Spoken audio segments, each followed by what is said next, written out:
pas été long à comprendre que le district attorney voulait que cette Madame Clavenger fasse partie du jury. N'a qu'à le regarder. Il fait semblant d'écouter mon avocat interroger un jury éventuel, mais en fait, il étudie attentivement Madame Clavenger. Il la jauge du coin de l'œil. Moi, pendant ce temps-là, j'ai la gorge aussi sèche que du vieux parchemin et un sacré poids sur l'estomac. C'est que je joue ma tête en ce moment.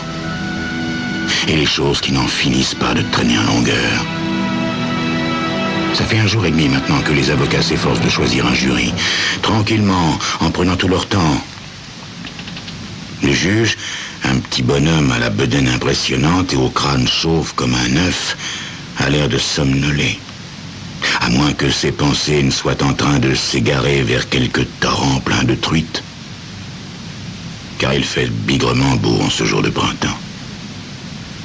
Les hautes fenêtres de la salle d'audience en forme de voûte sont grandes ouvertes et laissent pénétrer une douce brise paresseuse. 1 jour et demi seulement. Et j'ai déjà les nerfs tellement à vif que je me demande si je vais pouvoir supporter ce procès sans me mettre à hurler ou tenter de m'échapper par une des fenêtres. Pour me changer les idées, je tourne la tête une fois de plus vers Madame Clavenger. Elle a largement dépassé la quarantaine et, sanglée dans sa cuirasse de ceinture et de corset, elle me fait penser à un œuf enfermé dans sa coquille. Ses vêtements, ses bijoux, sa coiffure soigneusement apprêtée, tout indique la grosse fortune.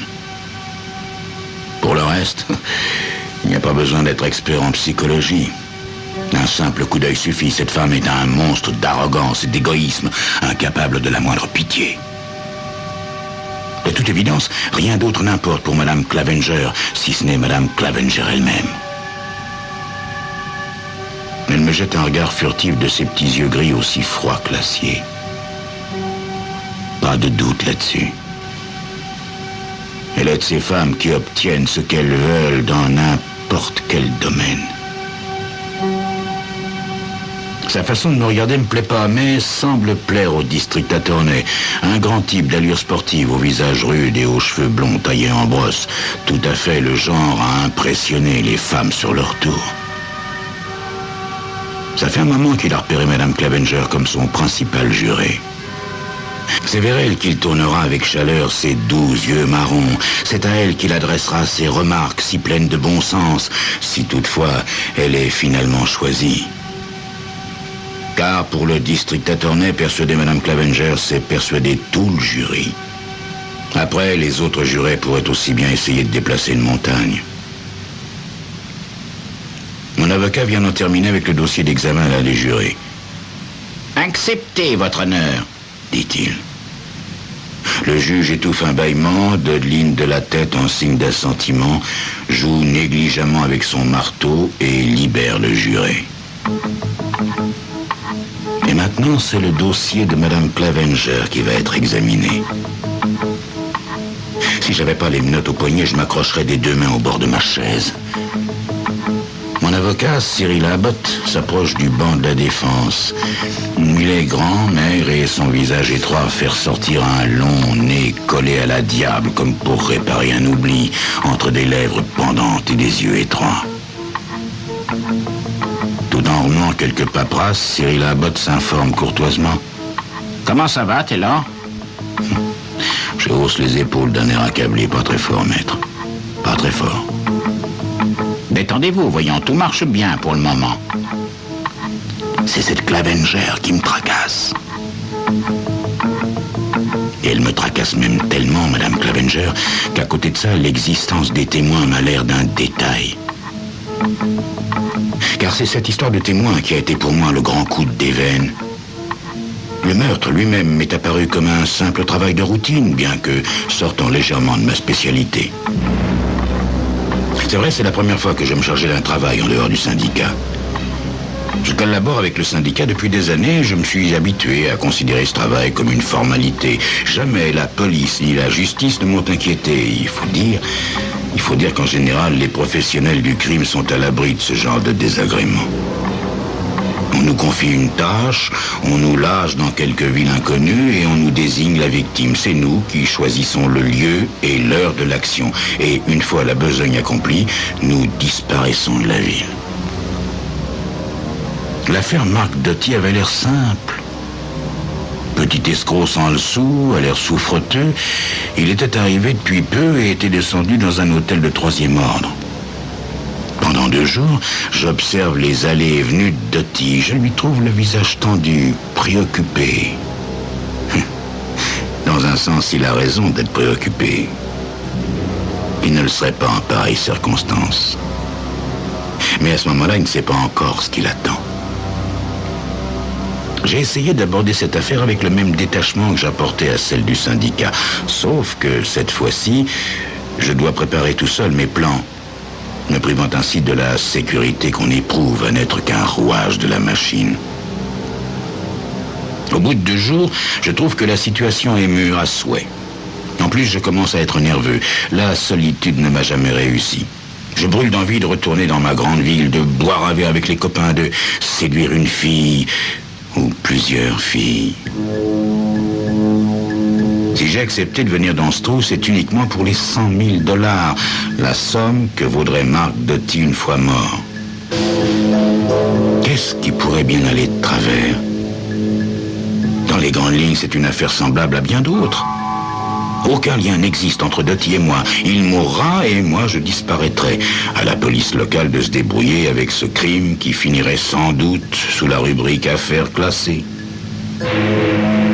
Il n'existe peut-être pas de crime parfait, mais les archives de la police regorgent de ces fameuses affaires classées et je dois dire que cette classification me va parfaitement. Je choisis donc mon heure et mon lieu. 2 soirs de suite, Doty quitte son hôtel miteux très tard dans la soirée pour aller dîner dans un bistrot crasseux en bas de la rue. Le pâté de maison est sombre, assez étendu et traversé par une ruelle qui relie l'artère principale à une rue parallèle. Il est toujours prudent de choisir une voie à double issue. La rue parallèle est sale, bordée de boîtes de nuit du genre louche. Bref, l'endroit rêvé pour faire disparaître quelqu'un. La règle d'or dans mon métier, c'est de faire simple. Donc, j'opte pour la simplicité. J'abattrai Doty dans la petite ruelle avec un revolver muni d'un silencieux et non immatriculé. Je jetterai le revolver soigneusement essuyé dans une poubelle. Je marcherai tranquillement jusqu'à la rue aux boîtes de nuit, puis je prendrai le bus pour regagner le bas de la ville. De là, je regagnerai le confortable hôtel où je me suis inscrit sous un faux nom. Ensuite, il ne me resterait plus qu'à prendre un taxi pour l'aéroport et à rentrer chez moi avec $100 000 en poche. Doty sort de son hôtel à l'heure prévue. Tapis au coin de la ruelle, j'écoute ses pas résonner sur le trottoir de la rue obscure. Lorsqu'il arrive à ma hauteur, je l'appelle. « Hé, Doty !» Il s'arrête. Approche, Doty, j'ai 2 mots à te dire. Je lui laisse entrevoir le revolver. Il se met à trembler et jette autour de lui des regards désespérés. Je le pousse plus avant d'une 20aine de pas dans la ruelle, tandis qu'il me supplie de lui laisser la vie sauve. La détonation fait un petit bruit de ballon d'enfant qui éclate. Puis les genoux de Doty s'affaissent et il tombe, mort, sur le coup.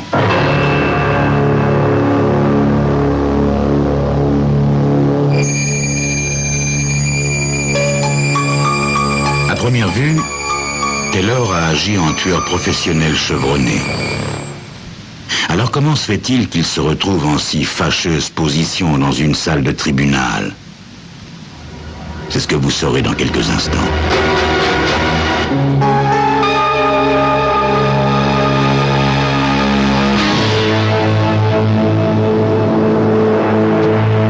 C'est à ce moment-là que le témoin a poussé un hurlement prolongé et puissant, comme seul peut en pousser une blonde frisée, pommadée et vêtue avec un faux luxe tapageur. Revenant d'un de ses lieux de plaisir de la rue parallèle, elle a pris ce raccourci par la ruelle avec son amoureux pour rentrer chez elle. Son amoureux, du genre à ne pas se mêler des affaires des autres, tourne les talons sur le champ. La blonde le suit de près, mais je sais qu'elle a vu mon visage.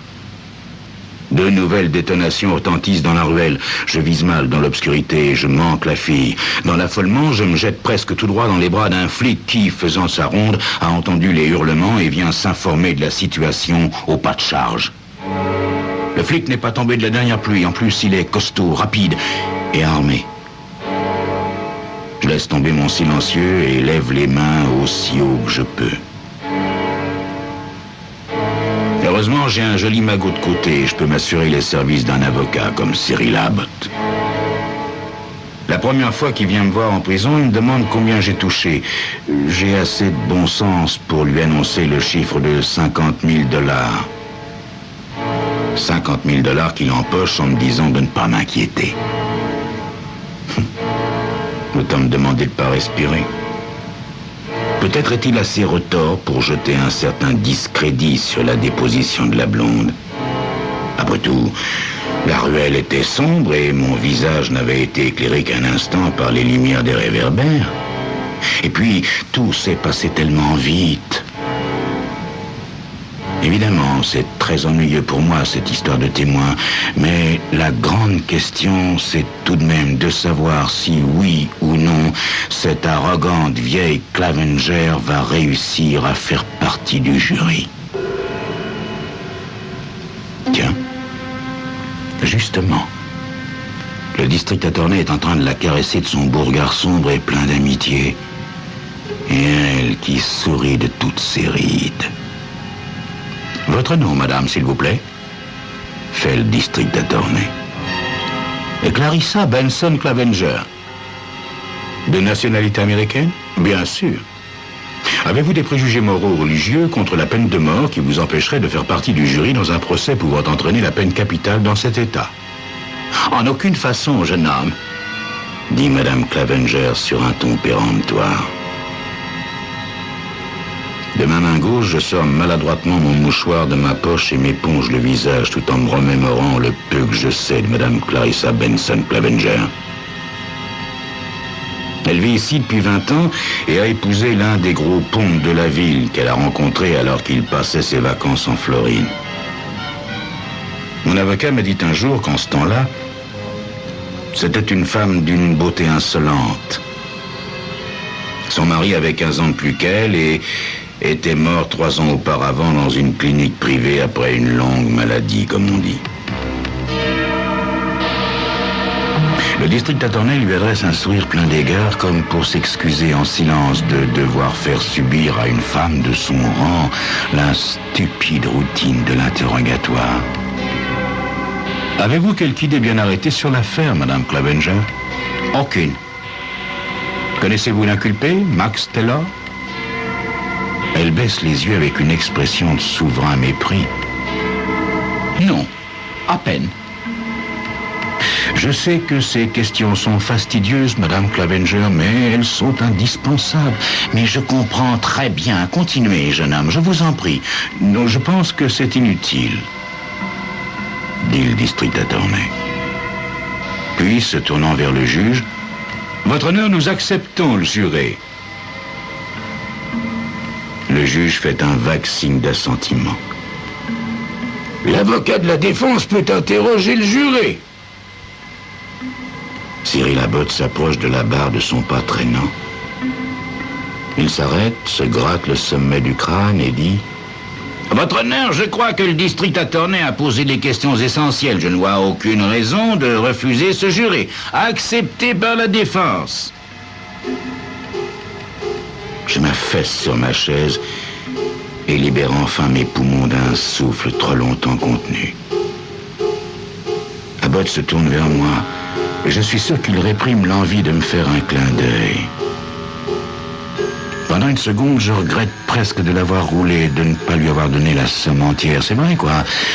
Il ne les aurait pas volés, mes 100 000 $.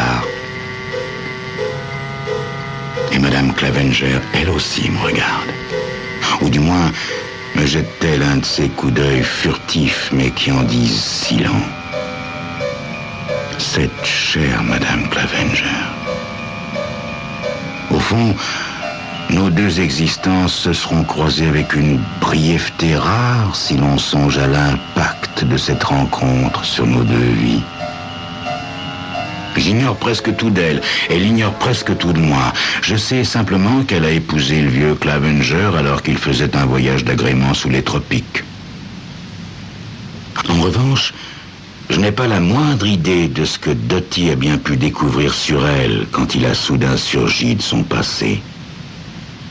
Mais ça devait être bigrement important, puisqu'elle n'a pas hésité à dépenser une petite fortune pour s'attacher les services d'un homme digne de confiance, en l'occurrence moi, pour se débarrasser de ce fameux Dottie.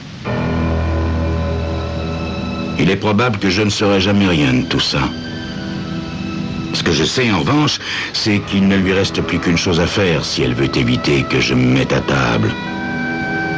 Et comme Madame Clavenger est une femme de tête, Dieu sait si elle l'a prouvé jusqu'ici, je sais aussi que ce soir, je vais, pour la première fois depuis un bon moment, dormir en paix. Pour l'instant, je m'efforce surtout de m'empêcher d'éclater de rire. Car je vois déjà d'ici la tête de mes copains quand je leur raconterai comment on m'a jugé avec mon propre commanditaire faisant partie du jury.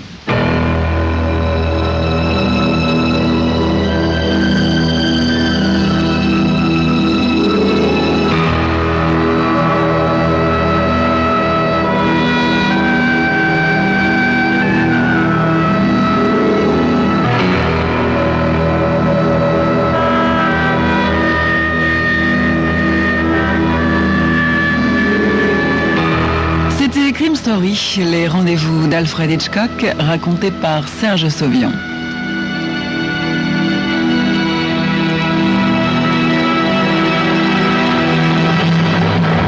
Aujourd'hui, le premier juré de Talmadge Powell.